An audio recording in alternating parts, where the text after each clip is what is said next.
¿No? Hola, muy buenas. Estamos aquí una vez más en otra charla aquí en el canal de Web Vampiro. Esta vez con la continuación de estas dos partes de esta especie de introducción general a lo que sería Crónica de Tinieblas. En la anterior edición hablamos más en cuanto al tema del sistema, los distintos juegos que hay, las diferencias entre la edición anterior de 20 aniversario, etcétera, con nuevo Mundo de Tinieblas o Crónica de Tinieblas. Pero esta vez nos vamos a centrar más en todo el tema que sería el lore, o sea, todo el tema de la metatrama, la historia, cómo funciona este mundo, cómo fue creado y demás. Para ello nos acompañan tres conocedores de estos juegos, ya que yo no soy un gran conocedor, pero está bueno saber o escuchar hablar a la gente que realmente le gusta y que realmente estuvo involucrada con estos juegos, hablar de los mismos, porque es un verdadero placer. Así que nos acompañan Gebaudan, bienvenido Gebaudan, Hola. Wargo ¿Cómo va? y HGM. Un saludo. Y además toda la gente de Web Vampiro que se quiso sumar y está acá digamos, en la llamada, y en cualquier momento que te quieran aportar algo o preguntar algo también lo van a poder hacer. Ese es el beneficio de estar acá en la llamada. Y aparte de que si llega a haber un problema con la grabación, no se preocupan con el hecho de perderse cosas porque estuvieron acá y lo vieron en directo. Bueno, para empezar a mí me gustaría comenzar esta pequeña charla, ya que yo funciono más como una especie de organizador, porque la verdad yo mucho no sé, solo he jugado Jungle in the Lost. Me gustaría saber si ustedes creen que a nivel historia, digamos, o a nivel trama o lo que sea, se podría interpretar como que Crónica de Tinieblas es una continuación directa de Mundo de Tinieblas. O sea, en cuanto a la historia, digamos, es como una especie de nuevo evangelio. Sí, yo creo más que es un reboot de todo el mundo. Mantienen algunas cosillas a modo anecdótico más que otra cosa, pero no tiene tanto que ver con Mundo de Tinieblas. Claro, hay un mito ahí. Hay un mito que había gente que decía que cuando terminó el mundo de tinieblas, empezó Requiem. Y cuando les preguntabas cómo eran, siempre me contó alguien de alguien de alguien. No, la realidad es que es un juego aparte, con una historia aparte, con premisas aparte. Y que sí, lo que tuvo es que reutilizó nombres que uno decía, siento que me están estafando. Me estás vendiendo algo nuevo, pero es lo mismo que lo viejo, pero diferente. Y bueno, sí, es algo nuevo, completamente nuevo. No tiene mucho que ver. Bueno, Ciertamente. Es algo que empezó siendo una representación de las criaturas de este mundo, pero en vez de dejar el gótico punk que tenía toda la línea anterior a 20 aniversario, a un gótico moderno. Otras criaturas de la literatura gótica, darle una nueva reinterpretación y un nuevo trasfondo dentro de este mundo, nuevo mundo de tinieblas, como se llamó al inicio. muy bien. Entonces podemos decir que el hecho de que el final del Mundo de Tinieblas clásico haya sido con este supuesto final, apocalipsis o lo que sea, no quiere decir que la continuación es una especie de nuevo evangelio o nuevo mundo reiniciado. Simplemente es una coincidencia. Bien. Me interesaba saber eso porque me parecía interesante. Bien, entonces vamos a ir con... a ver, que tengo muchas cosas abiertas y me hago un lío. ¿Alguno de los que está en la audiencia quiere aportar algo sobre este tema de si es una continuación o no, si es simplemente una reedición, una reinvención? Veo que no. Ahora me voy acordando, el mito venía por el tema de la noche de las pesadillas que dividía el mundo en un multiverso o algo así, me contaron. No, no, era muy gracioso porque uno que se leyó muchos libros dice, no tiene nada que ver. Es otra historia. Completamente otra historia. Lo que tiene es que, como más o menos querían contar lo mismo, lo dijeron, bueno, reempezamos todo y lo dejamos bien ordenado para que pueda crecer sin problemas, sin choques, Sí. sin... Que sea todo sistematizado al punto en que si alguien quiere hacer crossover en un futuro, se puede hacer. Y ahí es donde venía toda esta bondad de poder hacer el crossover que tanto Bien. querían hacer en Mundo de Tinieblas. sin inventar reglas, sin tener que pegar con cinta adhesiva regla sobre regla, y que cómo funciona Gnosis con la generación y la fuerza de voluntad con... No. Muy bien, entonces podemos decir que es un borrón y cuenta nueva para hacerlo bien y mejor esta vez. Vamos a hacerlo bien ahora. Intentemos de nuevo. Muy bien. En realidad sí. Bien, y eso va de la mano a la segunda pregunta que quería hacer. Ustedes, o sea, Crónica Tiniebla también tiene esta premisa de que es el mundo real, o sea, el mundo en el que vivimos nosotros, pero más oscuro, y agregándole todo el hecho de la existencia de estas criaturas sobrenaturales y estas cosas que gobiernan, digamos, en secreto nuestro mundo, o es otro universo que no necesariamente es nuestro universo.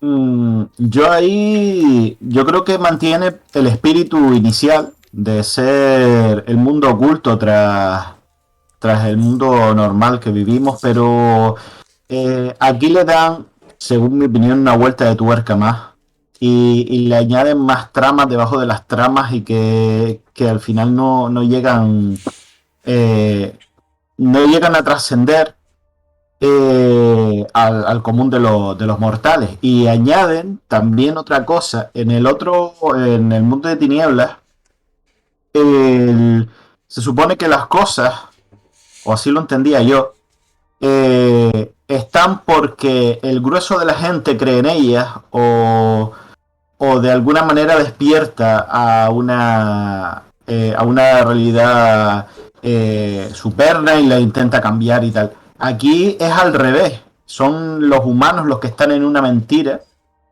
y claro, no es que ellos creen las cosas porque las imagines o lo que sea, que también hay alguna cosa de estas, pero bueno, es porque de repente despiertas a algo que tú no sabías que existía y eso te cambia totalmente tu paradigma y que te cambia totalmente tu forma de ver las cosas y ahí ya tienes que seguir con tu vida de otra manera diferente, ¿vale? Son dos formas de enfocarse un mismo concepto. Uno que es despertando la realidad y otra es que tú despiertas la realidad que te rodea. Es una cosa sutil, pero creo que marca la diferencia bastante, según mi punto de vista. Sí, estoy de acuerdo.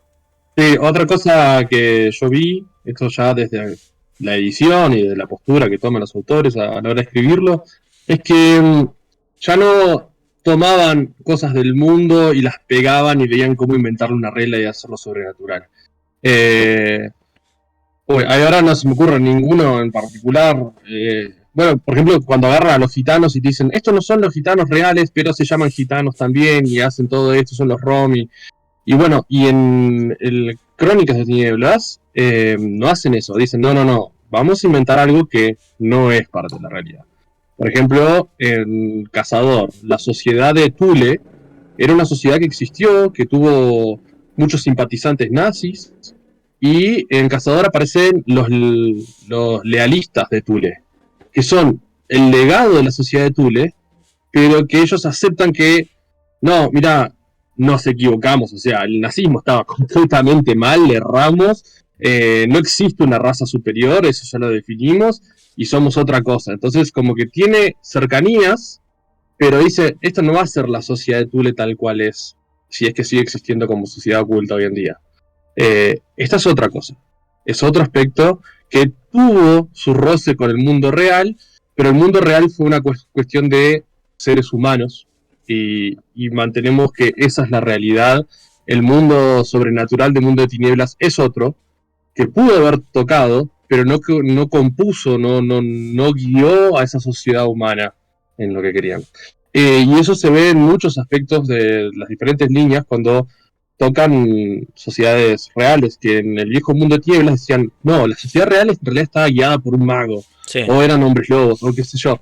Y acá dicen, no, hay una sociedad sobrenatural propia que conoció, tuvo contacto, influencias ahí, pero no la controló, sino que mamó de ahí y hizo la suya.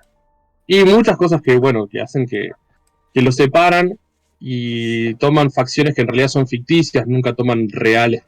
Dicen, sí, los conocimos con estos reales, pero no somos ellos. Claro, está bueno porque hace la diferenciación, digamos, no todo es culpa de un ser sobrenatural, o sea, la Segunda Guerra Mundial no fue culpa de los vampiros, fue algo humano, por ejemplo, ¿no?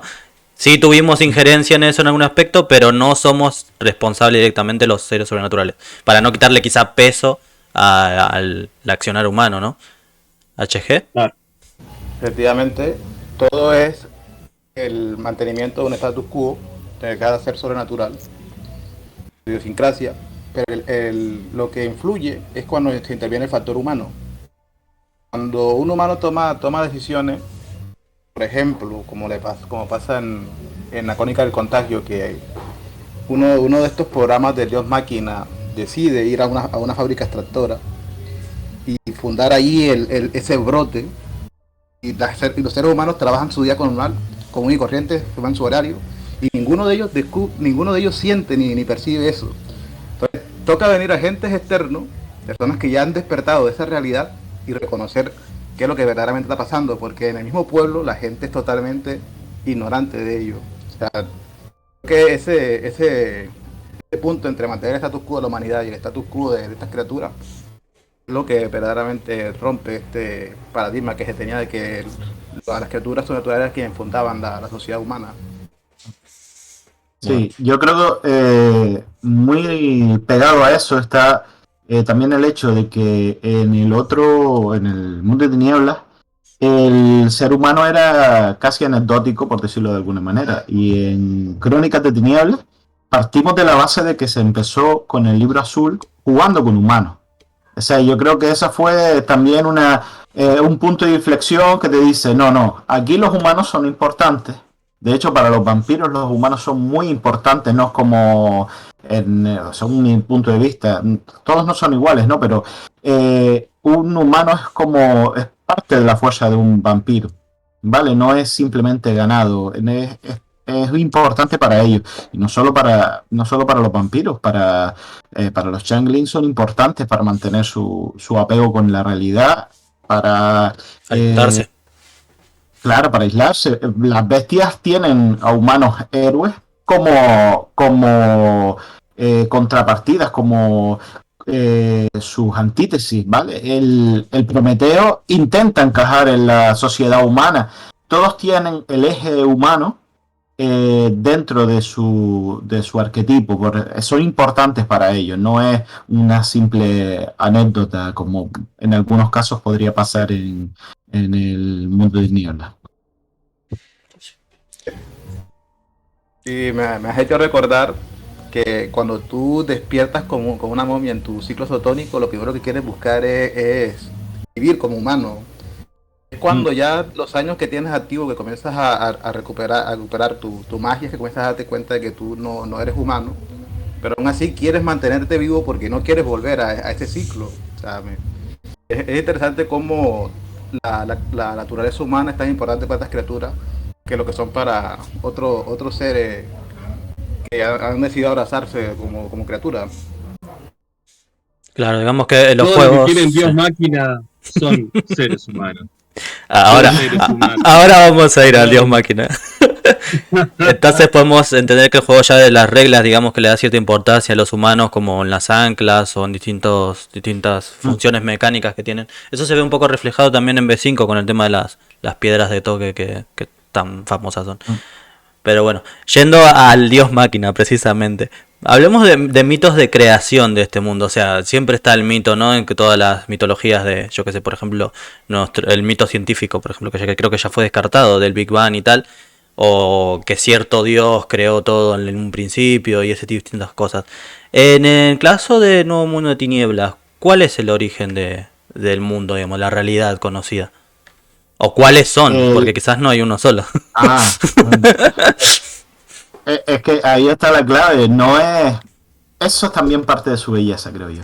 Porque no hay un mito único y verdadero. No es como no todos somos descendientes de Caín o no todos tenemos un alma antigua que va pasando de un cuerpo a otro. No. Aquí cada uno se crea su propio tinglado, su propia creencia. No partimos del mito grecorromano o del mito cristiano, no. Cada cultura puede sacar su propia idea de la creación del mito y todas pueden encajar. Aparte de eso, hay también mitologías, como puede ser la de la caída de la Atlántida para los magos, o puede ser lo de la llegada del dios máquina. Eh, cada, cada librito te viene con una posibilidad. Las bestias dice que son creadas a partir de los sueños, del miedo colectivo de los humanos. Así eh, que también aparte son una reminiscencia de, de la madre oscura. O sea, es que eso permite al narrador una libertad que Mundo de Tinieblas no te dejaba en ese aspecto. Claro, por ejemplo, en el primer cuento que aparece en El Mundo de Tinieblas, en el libro azul del 2004, no el primer cuento, pero es uno de los que está ahí, que habla del dios máquina y de una ciudad en la órbita de los cielos, que fue colocado en el firmamento, donde se cruzan la luna y no me acuerdo con qué estrella, y que ahí Dios máquina, creó a los ángeles para que pudieran descansar. Y en este descanso los ángeles le pidieron a los primeros hijos, le pidieron al dios máquina sirvientes, porque querían descansar aún más. Y creó unos sirvientes que tomó desde los animales de la tierra y les dio patas y lengua para que hablen, pero eran muy salvajes y fueron abandonados. Los sacaron de la ciudad hasta que estaban en los cielos y fueron depositados en la tierra para que pululen por ahí. Y ahí dicen que los llamaron demonios. Pero si nosotros consideramos que los demonios son ángeles caídos, entonces quizás estos sean los cambiaformas. Y ves que al tomar eso como real, decís, hey, entonces, si acá salieron los hombres lobos, el mito de la luna descendiendo con cuerpo de mujer para seducir a Padre Lobo es falso. ¿Cuál tomamos como real? Podríamos dejar como las dos y que lo averigüen los jugadores. Y después dice que hicieron a los terceros hijos como sirvientes ideales, que eran más débiles y envejecían, pero que cada vez que estaban envejeciendo los mandaban al lado oscuro de la luna, a unas tumbas, y ahí ellos volvían del otro lado rejuvenecidos. Como que ahí está el secreto de la inmortalidad.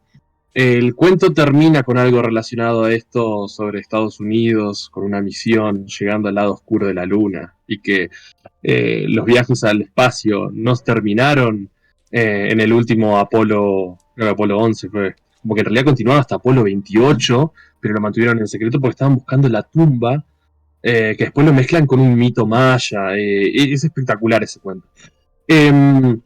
Pero bueno, al poner eso decimos, claro, y si la ciudad que cayó fue esta ciudad que está en el firmamento, en la órbita, junto con la luna, y esa es la ciudad de los atlantes, de los magos que cayó y que lo tienen que encontrar para ascender.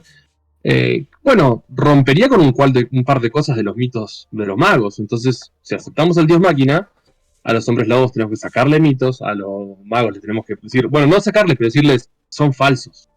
Y reconstruir muchas cosas. Y además lo otro, cómo encajan los vampiros, de dónde salen estos sujetos. Hay muchos mitos de vampiros y creo que en el libro que más aparecen es en la hermandad de Belial, que yo siento que es el Sabbat, el espíritu de la primera edición del Sabbat. Pero después voy a hablar de eso. Solo te quería hablar sobre el dios máquina y cómo, si lo queremos aceptar como una línea más, queremos meter absolutamente todas las líneas. En el momento que encaja el dios máquina, desarma muchas cosas de los demás. Entonces uno tiene que elegir cuál va a ser el origen en la partida que yo voy a decidir. Tenemos muchos y están muy buenas todas. Hay más mitos del dios máquina. Incluso se contradicen entre sí. Pero bueno, lo que dice es que hay un ser enorme que activamente y pasivamente trabaja para tratar de mantener el control de los seres humanos. ¿Qué tipo de control? Nunca lo explican. Quiere cosas que son muy caprichosas a veces y que no tienen mucho sentido y que tienen sentido quizás a 500 años de distancia. ¿Y acaso es él el que creó la realidad? Tampoco te lo afirma. Solamente dicen que es la cosa más antigua y que sigue mandando cosas al ataque. Pero bueno, ni siquiera te justifican si él realmente creó el universo. Porque solamente dice, el relato más antiguo, dice, él creó un lugar de relajamiento para los ángeles. No te dice en qué momento creó los ángeles, no te dice en qué momento creó la realidad, cómo intervienen los espíritus con él. No, uno tiene que sacarlo por deducirlo e inventarlo y decir, bueno, a medida que vayan descubriendo esto va a ser la verdad. Y es un poco eso, el Dios máquina, si uno lo quiere meter. Ir descubriendo la verdad que no está escrita en ninguna parte y que hay pistas para todos lados. Muy bien. Sí, es lo interesante de ese trasfondo de Crónicas, que no hay verdades escritas en piedra. Y cada ser humano, como es una paradoja al libre albedrío, puede tomar estos caminos, o sea, tomar como única verdad desde Dios máquina, su orden para la humanidad, o puede optar por abrazar otros mitos, como es el mito de los dioses de la muerte. Por ejemplo, estos seres que sus mismos seguidores, que son las momias, tienen muy en claro en qué momento se representaron a la humanidad, pero fueron transfiriendo su conocimiento para crear a la ciudad de Irén, y con ello los secretos de la muerte para su retorno. Y estos cultos que tuvieron ellos a los dioses de la muerte también chocan con las creencias de Dios máquina, porque rompe ese orden. Tenemos este paradigma de esto existe, y a la vez también existe para contrariar lo otro. Bien, bien. Interesante. Entonces tenemos como grandes mitos, digamos, el dios máquina, los dioses de la muerte y la madre oscura. Me gustaría saber un poco más de esta madre oscura. El inframundo, bien. El inframundo. Me gustaría igual saber un poquito más de esta madre oscura, porque en WoW tenemos una madre oscura que es Lilith, pero es una figura un poco misteriosa, ¿no? Se dice que quizás fue la primera vampira, entre otras cosas, pero no está como muy claro. Pero me gustaría saber la versión que hay aquí en Crónica de Tinieblas, si alguno se anima a contarme. La de la Madre Oscura aparece en Bestia, el primordial, y dice que es el origen de todos los monstruos, ¿vale? Los primordiales consideran al resto de los monstruos de Mundo de Tinieblas como sus primos, ¿vale? O sea, ellos creen que son los originales de aquí. La Madre Oscura crearía a sus hijos basándose en los miedos de la humanidad. Por lo tanto, la humanidad es previa a los miedos de los hijos de la Madre Oscura. ¿Vale? Pues sí. Bien. Entonces, cuando la Madre Oscura crea a sus hijos, enfocándose que si el miedo a la oscuridad, el miedo a las lusturas, el miedo a lo que sea, ¿no? Y a partir de ello, ya desde el miedo de la oscuridad se degrada hacia distintos tipos de monstruos, como pueden ser los vampiros, o pueden ser en algunos casos los hombres lobos, o el miedo a lo salvaje, a lo desconocido, puede ser también los hombres lobos, podrían ser las hadas. Ahí, ya a partir de ahí, desde el punto de vista de la bestia, se crea todo lo demás, todo lo que son los seres sobrenaturales. A partir de ellos, lo que quedan más lejanos a ellos, reconocidos por ellos mismos, son los magos, aunque tienen cierta aproximación, pero ellos saben que es una cosa como, vale, tú eres un humano, pero que sabe cosas nuestras, por decirlo así. Y una cosa que es totalmente ajeno a ellos es precisamente los ángeles del dios máquina, y por supuesto los demonios que son ángeles caídos, pero que son también parte del dios máquina, ¿vale? Esos son los que ellos saben que no son primos de ellos, ¿vale? Pero el resto de las criaturas del mundo de Tinieblas, del Crónicas de Tinieblas, lo consideran familia, básicamente. Muy bien. Claro, es una cosmología que choca y le dice al dios máquina fuera de acá. Y uno si saca al dios máquina y dice, ¿y cómo dejamos los demonios?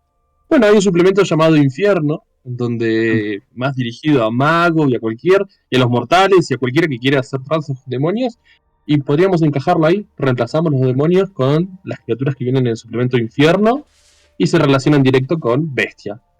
Un parche ahí bien puesto.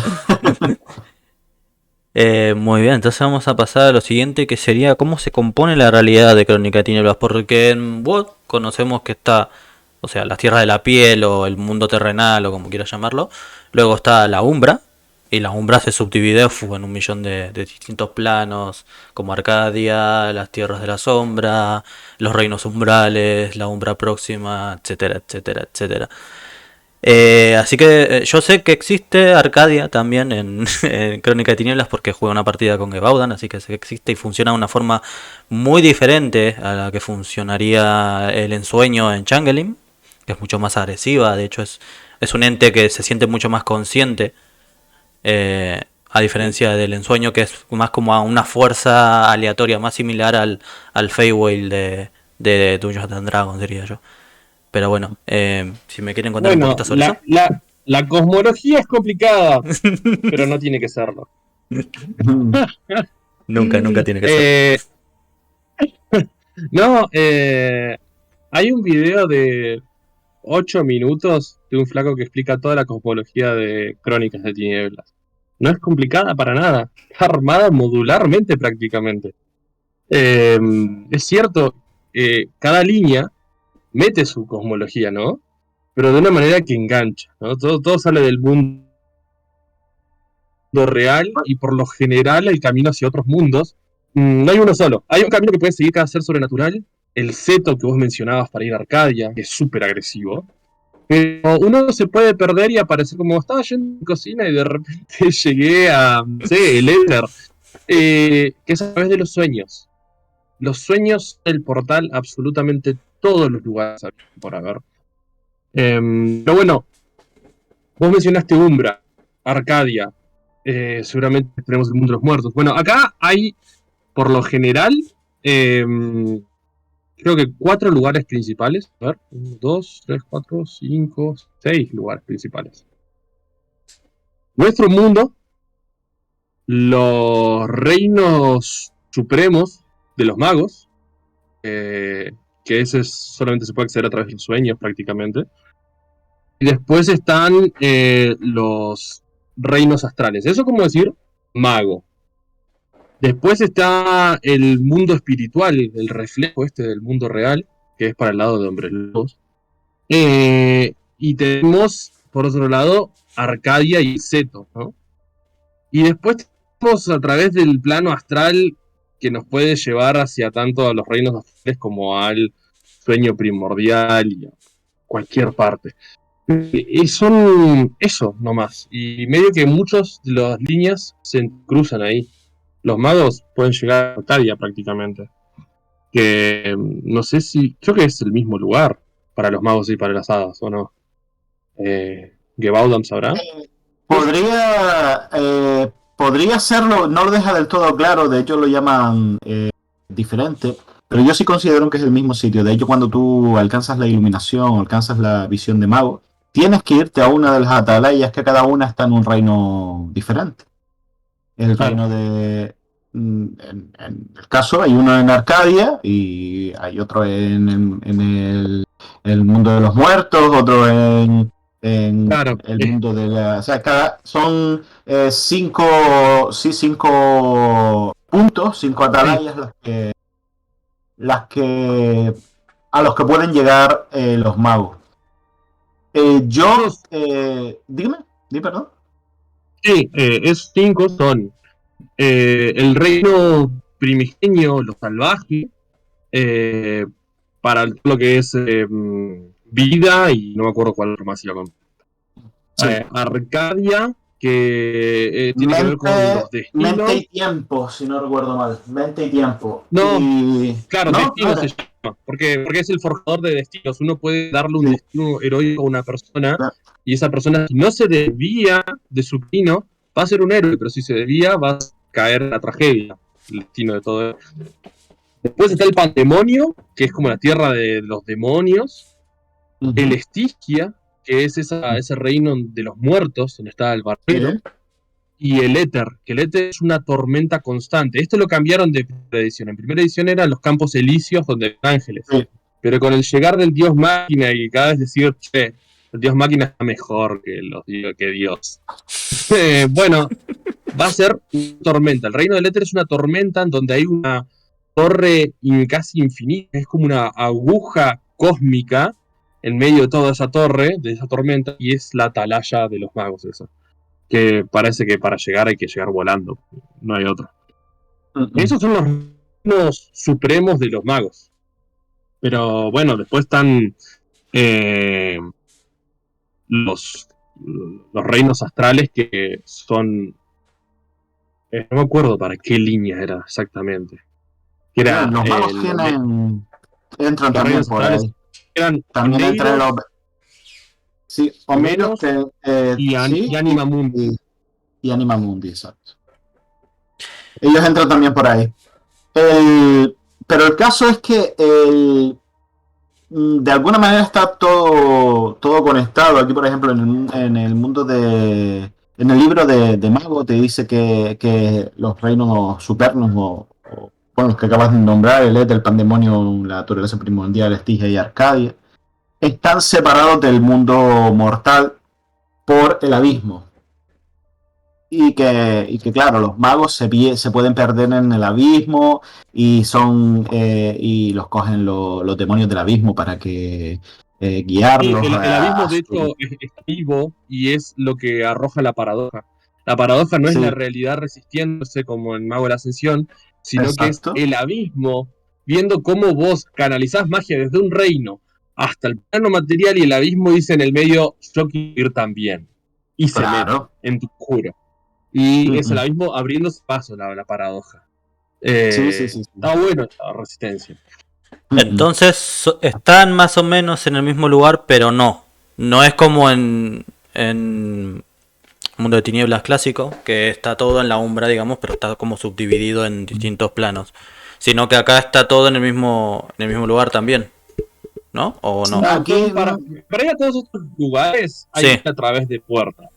Claro. Una de las puertas los sueños, otras puertas son los nodos de los hombres lobos, otras puertas son los hedges, ¿cómo se llaman? Las puertas de Angeling. Pero no podés ir, por ejemplo, de Arcadia a la Tempestad, por ejemplo. O... Directamente no se podría ir, pero si vas a través de los sueños, a través de los caminos del abismo, que pueden ser... por ejemplo, desde el Seto mismo, tú puedes ir desde el Seto a Estigia, por ejemplo. O puedes ir desde el Seto a Arcadia o al sueño primordial o a los sueños, incluso al plano de espejo. También puedes ir desde Arcadia, desde el Seto. ¿Por qué? Porque eso ya es una consideración propia. Arcadia, que esto el Seto es parte del abismo. Yo considero que la umbra, el seto y otros pasos similares son conexiones o caminos a través del abismo que de alguna manera han sido modificados, pero eso ya es una percepción más personal. Y hay muchos mitos que te hablan sobre de que en algún momento, en una antigüedad, esto muy analógicamente a como nosotros tiramos a la antigüedad, que en alguna antigüedad todo estaba unido. La grandeza era fácil de alcanzar porque estaba cerca. Y de repente una corrupción surgió y nos separó de todo. Y esa corrupción plantean como el abismo, que está entre el Gisil, el mundo espiritual, y el plano material. Está entre los reinos supremos, mundo material. Está entre Arcadia y el mundo material. Entonces siempre uno, cuando quiere atravesar un camino hacia uno de estos reinos, está el abismo que cruza y que te puede desviar del camino, te puede perder completamente. Pero de hecho es la mitología de los magos de la caída de la Atlántida, es eso, que vivían con los dioses y todo muy bien y tenían el poder al alcance de la mano, pero en un momento dado los dioses dijeron, mira tú qué haces, y dijeron, no, tú para allá y nosotros para acá. Y los magos son los que saltan el abismo en busca del poder, los que escalan la escalera de plata y esas cositas para llegar hacia hay otros mitos que hablan sobre que los primeros magos que llegaron a estos reinos supremos miraron para abajo y dijeron, no, nosotros somos los únicos, y cortaron la escalera ahí nomás. Son los videntes del trono, los exarcas. Y Exacto. después, por otro lado, los lobos consideran que en un principio los espíritus estaban en el mundo espiritual, la carne estaba en la carne, y los lobos nomás cruzaban vigilando que no suceda eso. Y que a los lobos al asesinar a su padre, por verlo viejo, por la razón que sea, acá cada tribu lo ve por una razón diferente, debilitaron la manada. Está bien, el padre lobo estaba viejo, pero debilitaron la manada al punto en que los espíritus cruzaron y ellos quieren reforzar esa separación de mundos y a veces se cruzan con magos y los magos quieren hacer que el Lo paso sea contrario, fácil, sí, sí, pero sí. los lobos Claro. quieren que sea difícil. Según entiendo, entonces, los magos de Crónica sacan su poder de otras dimensiones. ¿Te estoy entendiendo bien? O sea, no es por su simple paradigma, su simple entendimiento de la realidad, sino que directamente están drenando poder de otros planos. Claro. La Por magia eso es objetiva. Interesante. Sí. Por eso las bestias ven a ellos, no los ven como unos primos, unos familiares, los ven como alguien que usa los poderes de otra bestia, por decirlo así. Sí, sí, sí. ¿Vale? En este Usurpadores, caso, usurpadores. son usurpadores, si se le quiere llamar así. Y me interesa esto de Estigia con respecto a lo de momia que había mencionado antes HG. ¿Las momias también vienen de Estigia o es otra la dimensión que dijiste No, sobre el es inframundo? otro, por así decirlo, estado en el mundo de los muertos. Los mismos los mismos jueces del Duap han edificado ellos para poder condenar a aquellos que fueron sus seguidores. Tanto el Estigia es el verdadero mundo de los espíritus. Dice que aquel que beba del Estigia nunca podrá salir de ello. Además, dice que el que se alimenta del río Estigia se vuelve un segador de alma. O sea, se vuelve tan adicto a este poder de los no vivos que se alimenta de los suyos y por ello se escapan al mundo de los mortales, yendo a dónde, desde el abismo, voy a llegar a los mortales. Claro, tienen que cruzar la Y es abismo. por eso que detestan a los Heis, a los devoradores de pecado, porque ellos son la representación de la muerte, de aquellos a los que ellos quieren huir. Entonces cuando se encuentran con ellos se les vuelve como un objetivo a estos segadores encontrarlos y destruir a su Hei, a la persona con que se han vinculado, para poder tomar una máscara de muerte, que es lo que alimenta el segador. Estos seres que viven de Estigia encontraron la forma de eso, de poder huir del inframundo. Entonces el inframundo sería como otro plano, ¿no? Aparte de Estigia. Un plano específico. Efectivamente. Bien, es como pero sería como un plano ficticio, ¿no? Que crearon estos dioses para un propósito específico. O sea, no es algo natural. Interesante, Es interesante. para aquellos que a través de rituales y transformaciones, como le pasaron a las momias, logran tener ese vínculo entre ambos mundos, los mortales y los vivos. Muy bien, interesante. Siendo Estigia el último lugar donde estas almas van a parar, Claro. cuando ya no pueden volver entre los vivos. Es la línea final, Estigia. Hay un libro llamado Inframundo, Underworld. No, el libro del inframundo, The Book of the Underworld, que te habla un poco de cómo vos ponerlo en juego en tu partida y cómo hacerlo así, si querés que sea uno solo, si lo querés dividir, o a qué libro ir que dice, mira, estas líneas hablan sobre el inframundo. Si vos no te querés leer los otros juegos, más o menos va en este pie. Cada vez que diseñan algo los autores va para este lado. Y ofrece diferentes escenarios del inframundo. Entonces, Es un libro para mortales. claro, pero eso quiere decir entonces que las criaturas cuando mueren no van todas a Estigia, van a distintos lugares. O sea, las momias entiendo que van al inframundo ese que menciona HG. Pero por ejemplo, un Changeling cuando muere, ¿va a la Estigia o va a otro lugar? Un changeling cuando muere. Curioso porque el changeling tiene la mitad de su alma, así que no sé yo si solo con la mitad del alma será suficiente como para llegar a Stygia. Yo entiendo que sí, pero ya que la mitad del alma se ha quedado en el seto, parte a lo mejor se ha utilizado para crear a un simulacro, pues no sé, tendrá que esperar a recuperar los trozos de sus almas para recuperar, para poder avanzar en ese lado. De todas maneras, teniendo en cuenta de que cuando un humano, la criatura que muere en el seto, queda atrapada en el seto y se transforma en un fantasma del seto, puede ser que, por desgracia, muchos changelings se vean abocados a terminar en el seto como almas en pena, recuperando parte de los restos de su alma para poder encontrar el camino que se puede encontrar a través del seto a Stygia.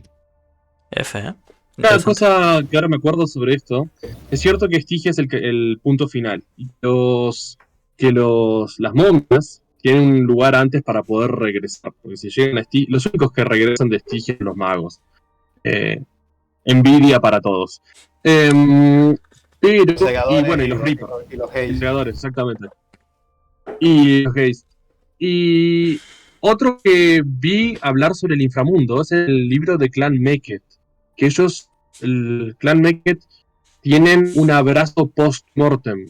O sea, una persona, un cadáver que murió ya, es una forma de convertirlo en vampiro y traerlo de vuelta a la vida a modo de revivirlo, por así decirlo, de rescatarlo de la muerte. Y mencionan esto que decía HGM sobre el mundo este de las momias, porque el clan Meket de los vampiros tienen muchas de sus mitologías van hacia el antiguo Egipto. Y bueno, hablan de eso. Uno de sus nombres, que es muy curioso, se llama Los Seguidores de Set, uno de los nombres antiguos que tenía el clan Meket. Claro. Sí. Y ellos Sí, sí, creen, sí. cuando mueren, si ellos no han, por así decirlo, expiado sus pecados y no pasan el peso de no me acuerdo cómo se llama de su dios, Broma de los no pueden ir a ese inframundo a supuestamente vivir la segunda vida, la segunda existencia que tienen ellos. Entonces ellos son como malditos Claro. entre los seguidores de estos dioses de la muerte. ¿Y hay algo o algo análogo a lo que sería el olvido en Mundo de Tinieblas, en Crónica de Tinieblas, que es como, digamos, la no existencia, el fin, ya está, no hay nada más, o sea, tu existencia deja de permanecer de ninguna forma posible? ¿Hay eso en este lugar o simplemente se quedan en Estigia para siempre o algo así? El río Estigia se va. Y tu alma se fue. Y date, no regresa. Cuando te metes en el río Estigia, efectivamente tu ser y tu esencia dejan de considerarse como tal. Interesante, interesante. Muy bien. Y pasa algo curioso con los Prometeus.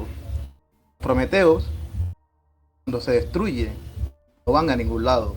Terminan volviendo a ser lo que ellos fueron antes, materia para volver a construir otros. Vitriol, que es la masa primigenia con que se quedan ellos. Cuando a ti te destruyen, como tú no tienes alma, vuelves a ser material inerte hasta que otro ser te da conciencia nuevamente en otra existencia. Pero serías otra cosa, ¿no? O sea, no perdés tu individuo.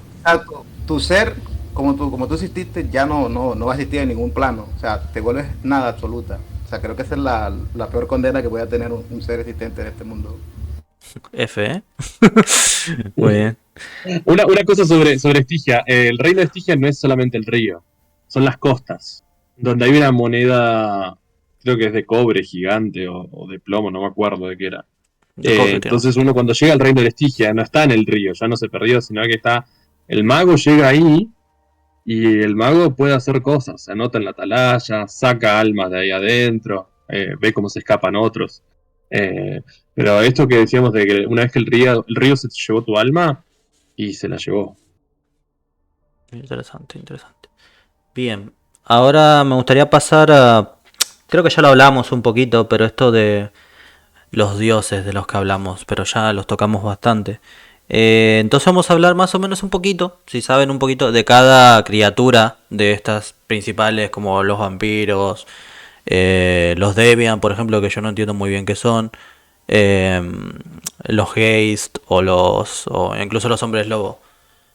Sí, me quieren contar un poquito de cada uno más o menos, para saber, digamos, qué sabor tienen en cuanto al lore, ¿no? Eran como 11 líneas, ¿no?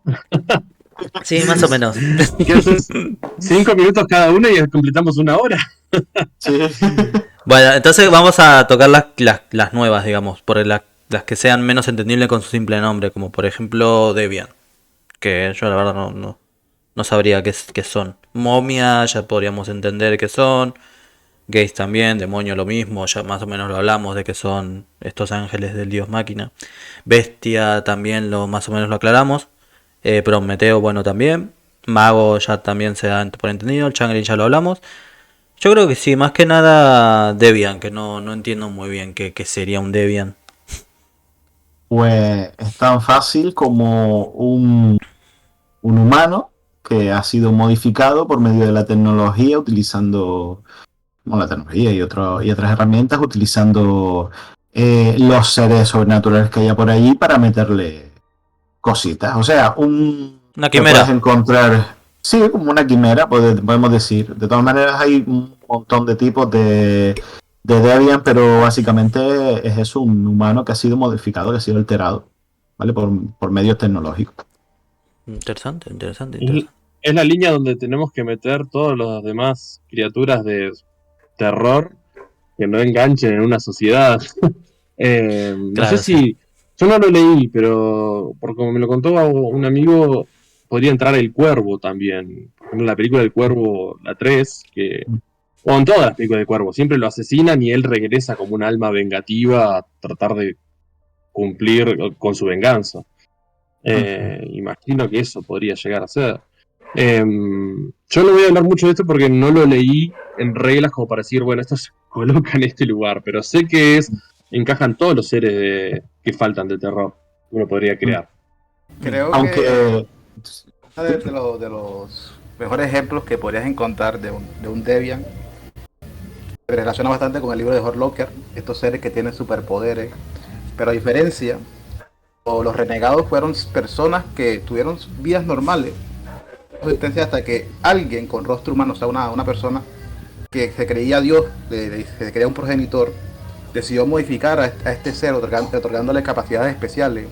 Y ese odio, ese resentimiento, ese dolor que sienten los negados, a estar conscientes de que ya no tenían su vida, es lo que los impulsa y buscan la manera de unirse entre ellos para destruir estas corporaciones, estas personas que están tratando de destruir estas vidas. De ahí es que nace el Debian, el desviado, el renegado. Bueno, Claro, interesante. siempre es un deseo de venganza.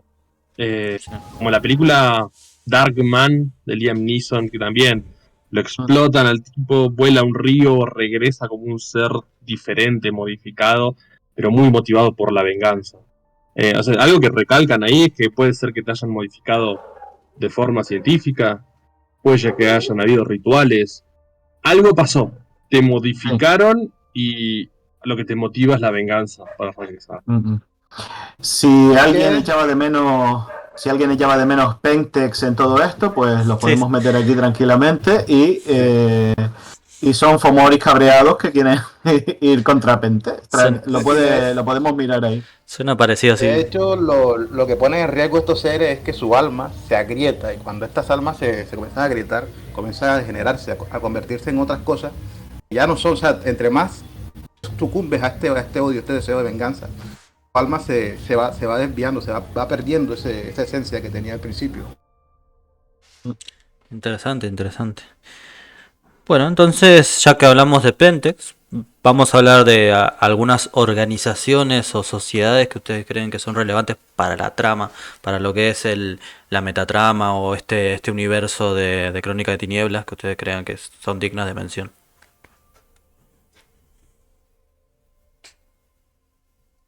¿Y qué? Esa Arranco yo. arranca, arranca. Una, Una que mencionamos al principio es la Madre Oscura. Y esa Madre Oscura se repite en muchas líneas, muchas veces. Tanto en Mago como en Vampiro con la facción, el Círculo de la Bruja.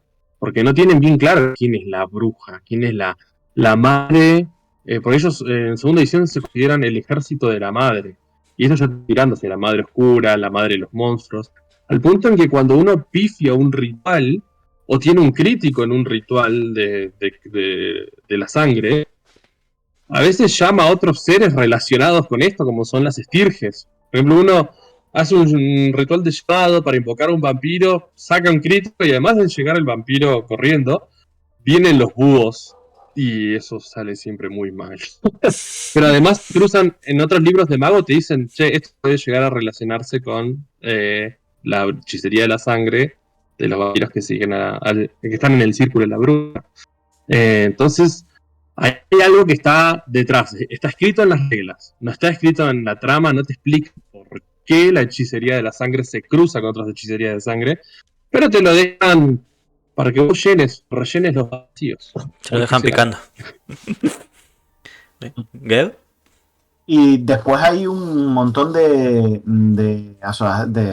corporaciones y de organizaciones que puedes encontrar, como puede ser, por ejemplo, los Mecanistas, que es una organización que se nombra que es que a nivel cósmico, o sea, a nivel de todo, no solo del globo, sino también de otros planos de existencia, que son humanos, que tienen partes del Dios Máquina, que han conseguido obtener trozos del Dios Máquina y que luchan por tener más y tener más poder y organizarse un poquito como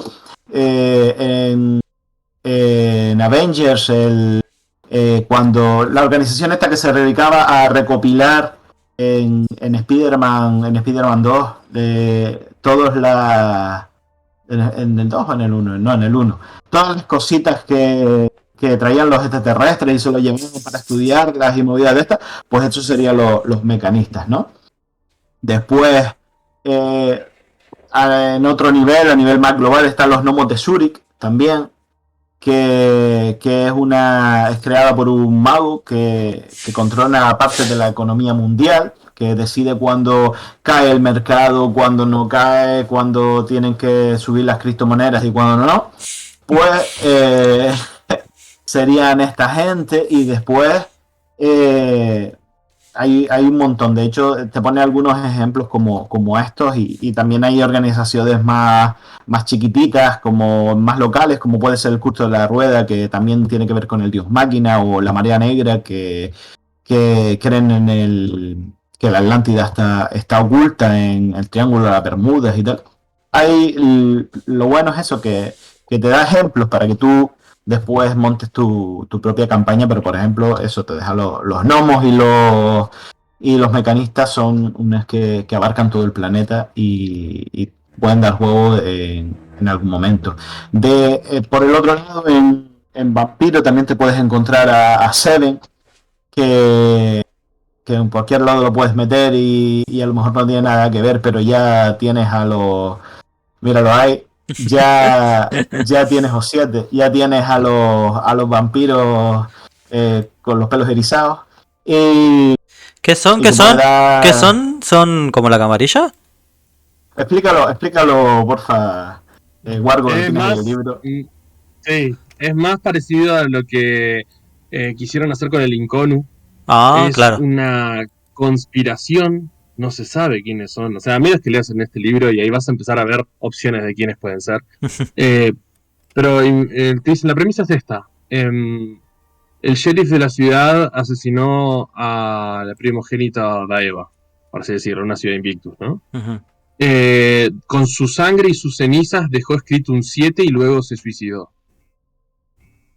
¿Qué pasó ahí? ¿Qué sucedió?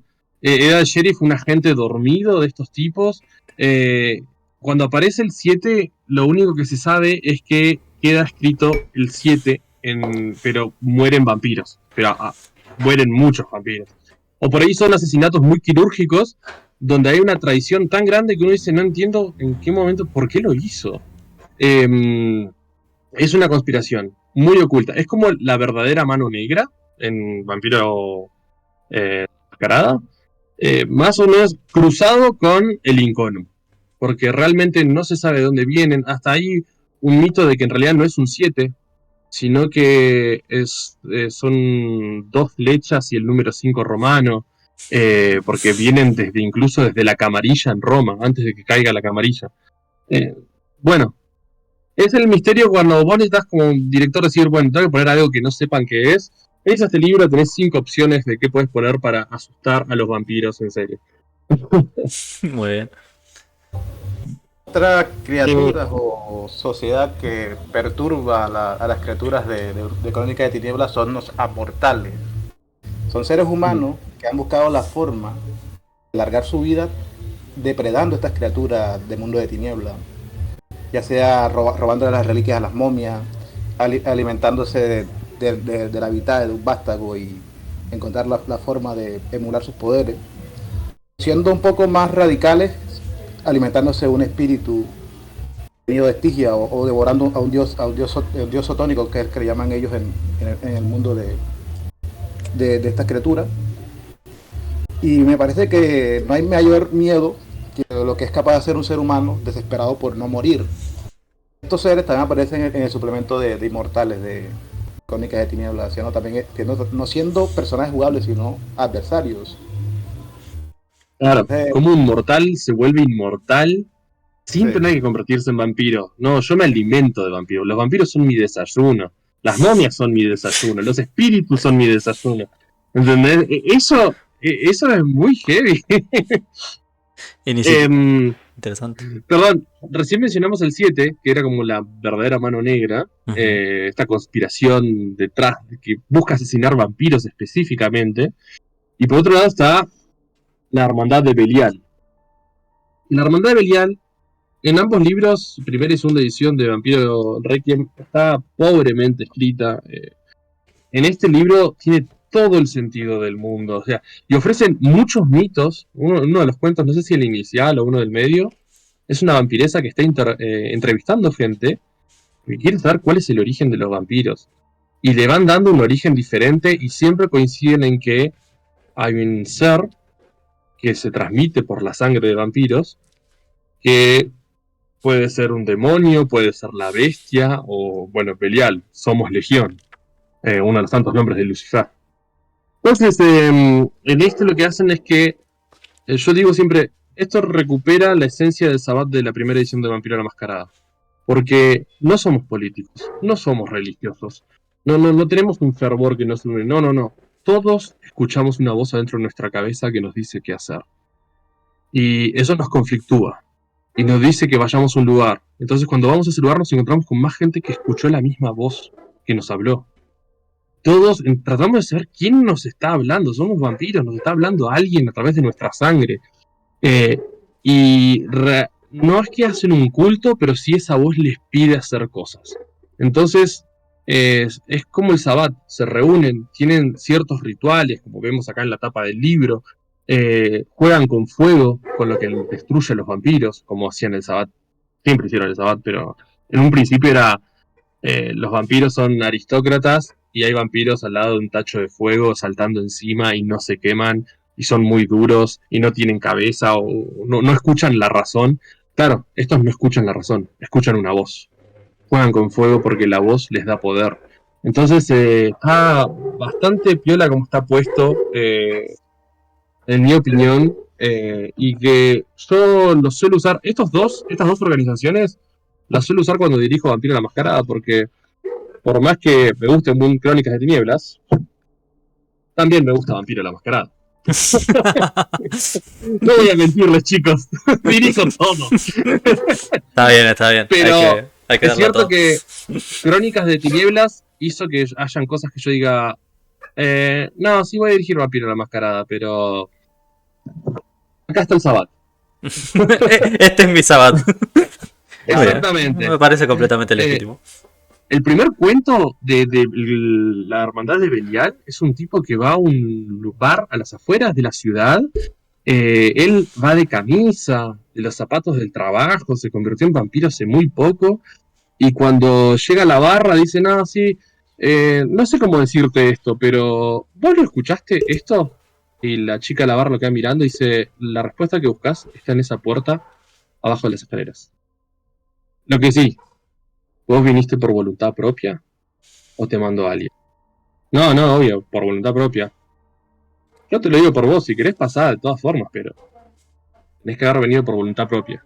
Y cuando el tipo desciende, abajo es un lugar de tortura muy enorme y en el medio de todo eso hay un vampiro meditando con toda esta tortura alrededor, porque a través de la tortura está tratando de ejercer la tortura, está tratando de descifrar el mensaje de la voz. Y le dicen lo mismo. ¿Vos querés saber lo que te quiere decir la voz? ¿O te mando a alguien? Porque para saber lo que quiere decir la voz, tenés que exponerte a todo eso. Y es muy fuerte, o sea, es muy a ir al... Es como esta mala fantasía del BDSM en donde nos sacamos todas las reglas de seguridad encima y torturan gente.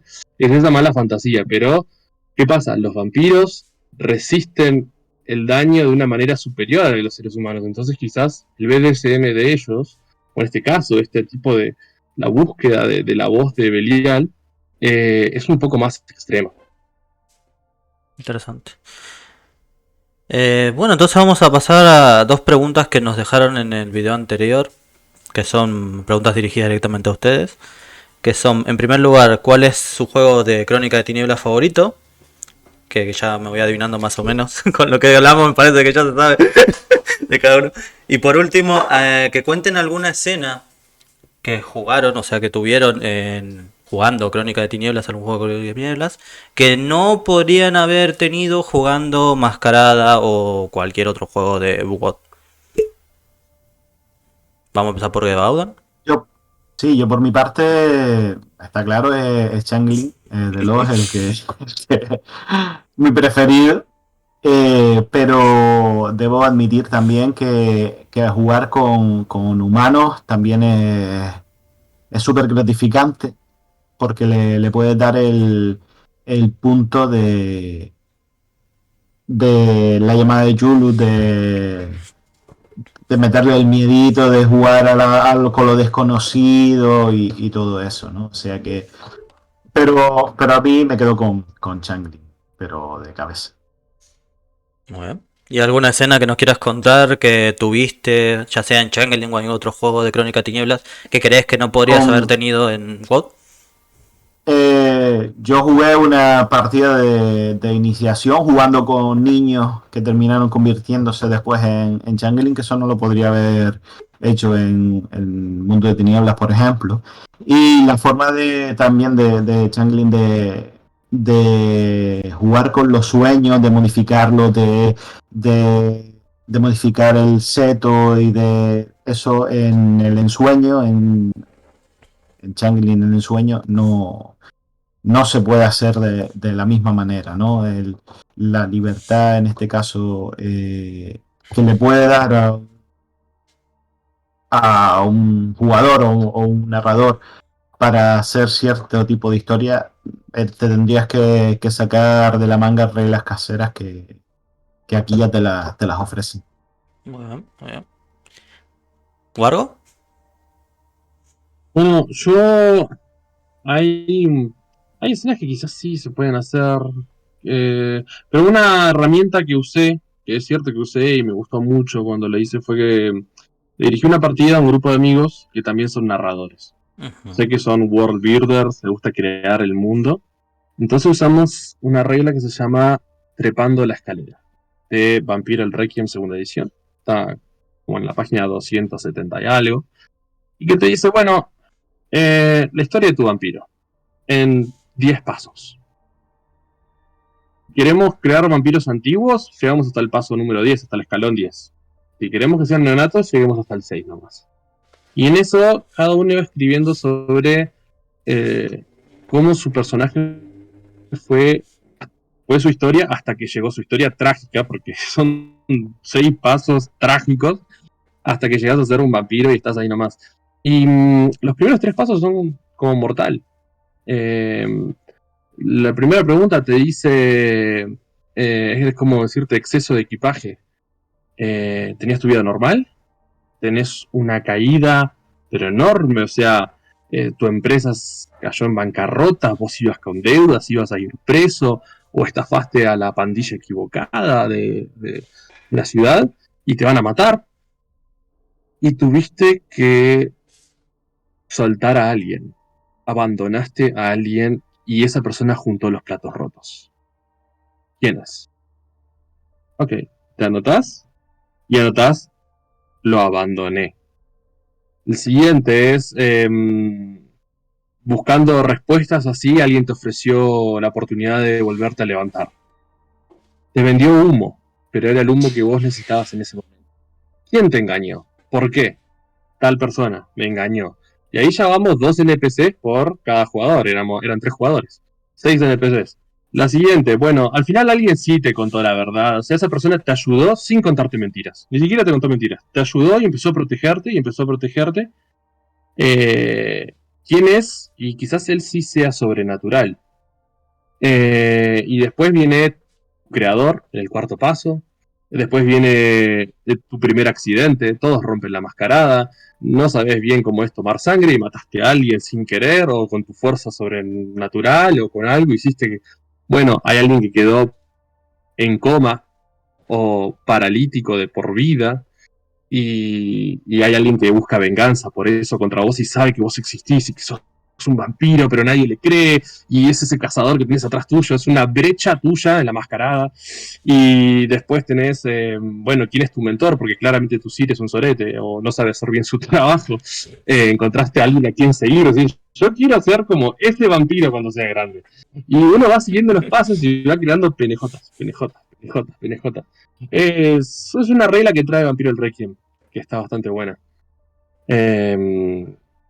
Y bueno, después un personaje, pero eso ya estoy contando demasiado. Un personaje favorito mío es el Rey Rata, que es un Ventrue del libro de los Ventrue.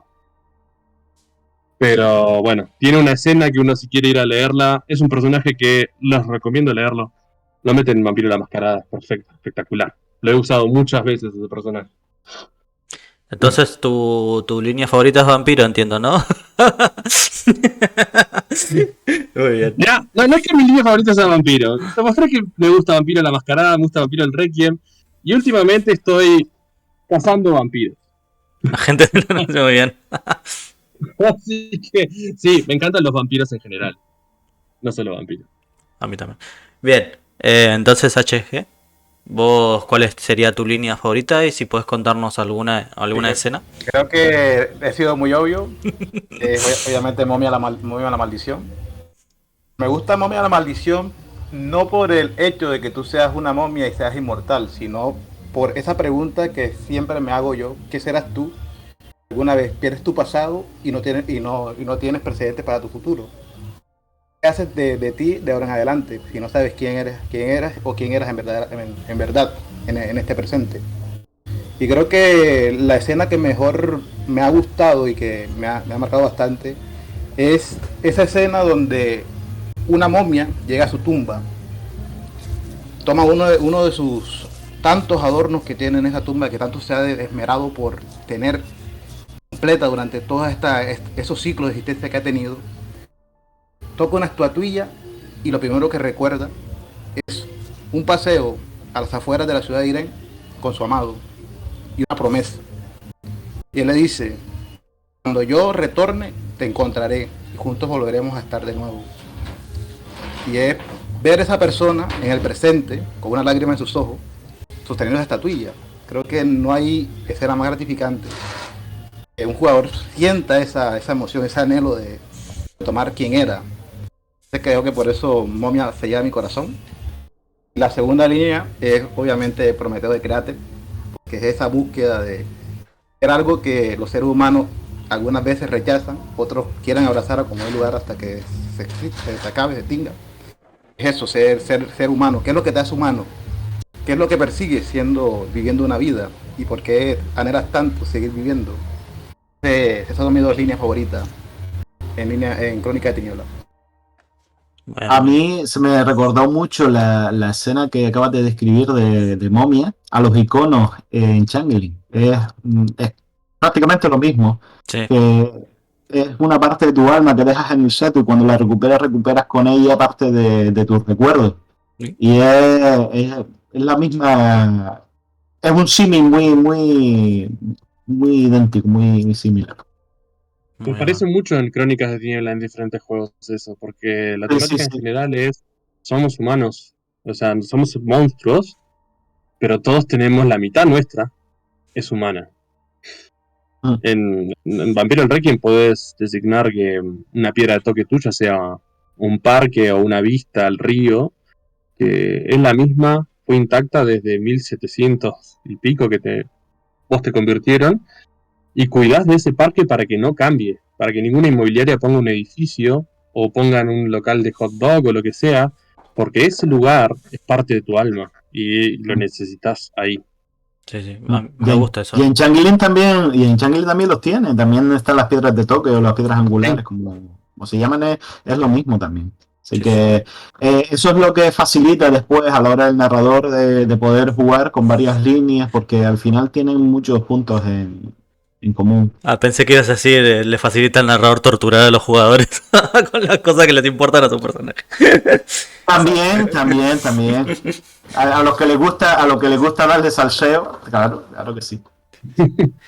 Sí, en Vampiro quinta edición también están las piedras angulares, aunque te sugieren que sean mortales. Yo personalmente dejo que sean, como dijo Wargo, lugares importantes para el vampiro, o incluso objetos importantes que representen a alguien que ya no está. Yo que sé, como el reloj que te regaló tu padre, que por ejemplo ya falleció. Y cosas así. Bueno, vamos a dejar este último tiempo por si alguno de los que están acá en la llamada quiere preguntar algo o hacer algún comentario en particular. O si ustedes mismos quieren decir algo para cerrar y ya vamos a cerrar. Oh, sí, por supuesto. ¡Viva el dramote! Viva el drama. El drama mueve mucho en las partidas y yo creo que es algo esencial, si no jugaríamos a superhéroes y ya está, ¿no? Claro. Siempre con el drama. Perdón, acá está el personaje que quería mostrar. Esto es un Ventrue. No sé si lo ven bien, pero es un tipo con un bate de béisbol, una máscara que parece una calavera y algo así. Porque acá los Ventrue son tipos que buscan dominar la zona. Y este es el Rey Rata. Él domina, todos se arrodillan. Interesante. Bueno, entonces si nadie quiere decir algo más para Me cerrar. recuerda un poco el rollo de Negan. Sí. Sí. Tiene una escena que yo se la hago muchas veces a gente, nunca le dirijo, que es que las personas van a buscar algo de él, información, porque él tiene información. Las ratas, los gente sin techo, todos le informan, todos, son sus espías. Y le va a preguntar algo y él te responde, te dice, te voy a encontrar en tal lugar. Dice, pero a cambio yo quiero saber otra cosa. Y cuando te cuenta lo que vos querés, él te va a preguntar algo y pestañas y las sombras están diferentes, el reloj marca 2 horas más y vos no recordás qué fue lo que le dijiste ni qué te preguntó. Bueno. Es una escena que hace que los jugadores se sientan como, ¿qué información me sacó? ¿Qué le conté? Y a partir de ahí vos como narrador dijiste, ¡oh! Hay un hilo Buenísimo, acá de investigar. Buenísimo. Muy bueno, sí. Porque después de todo, es un Ventrue, tendrá un bate de béisbol, tendrá todo lo que sea, pero te dominó. Muy bueno, Es muy buena esa. Bueno, chicos, entonces. Pues yo quiero agradecer la oportunidad porque he descubierto cosas que, bueno, yo lo comenté la última vez, pero he descubierto cosas que no sabía y cosas que tengo aquí apuntadas para buscar y leer y investigar más. Y nada, me quedo pendiente de explorar más el mundo de nieblas y esto me ha animado a ello. O sea que genial. Bueno, me alegro. HG, ¿algo para decir antes de cerrar? Sí, claro. Una de ellas es poder traducir aventuras para que la gente tenga que jugarlo. Y obviamente está mi proyecto personal, que es traducir todo Momia y su suplemento. Pero eso ya iré dando un poco en mis redes de cómo avanza este proyecto. Bueno, Sí. y también hay gente invitada, si alguno quiere también ser parte de este proyecto, totalmente mis redes abiertas y cualquier colaboración es bienvenido. Y bueno, también está el proyecto de mi server, donde dirigimos partidas también de crónica. Cada mes, por lo menos mínimo 2 partidas y cualquiera. Hoy estoy tratando de llevar el reclutamiento de la aventura de inicio de la crónica del contagio, bastante buena. Así que cualquiera que esté interesado me puede escribir, ya sea aquí en Discord o en mis otras redes, que también, bueno, si alguno la pide, la podré dejando ahí en el video. Bueno, sí, lo vamos a dejar en el video, en la descripción, para que puedan ponerse en contacto con vos, así pueden probar Crónica Tinieblas, me parece muy buena idea. Y también con esto del proyecto de la traducción. Yo voy a pedir que, si pueden, traduzcan cosas del Dios Máquina, porque me parece súper interesante. pero bueno, ahí está. Y nada, le agradezco. Alguna cosita hay, alguna cosita hay. Sí, vi que la otra vez estuvieron preguntando y le pasaron tu página que hay. Sí, yo Sí. lo estuve chusmeando un poquito también. Pero bueno, quiero más. Arre. A todo el mundo, el cuento inicial, Dios Máquina, la voz del que está traducida en el manual básico de la primera edición, es muy buen cuento si les gustan las conspiraciones a nivel milenario, o sea, pasaron siglos, siglos. Se los recomiendo. Y los demás cuentos que siguen por esa mano. Muy bien. Bueno, chicos, entonces le agradezco mucho a todos por haber participado. También a la gente que estuvo acá conectada, que creo que fueron. Veamos. Alexander. Estuvo Rad, estuvo Adri Draco. Y bueno, y nosotros que estamos acá. Muchas gracias y también a todos los que lo vean después en diferido. Y un saludo a Ébano, que fue el que nos dejó estas preguntas finales que hicimos, que también le aportan mucho. Y nada, nos vemos en la próxima. Esperemos poder hacer más cosas. Chao, gente. Chao. Nos vemos. Nos vemos.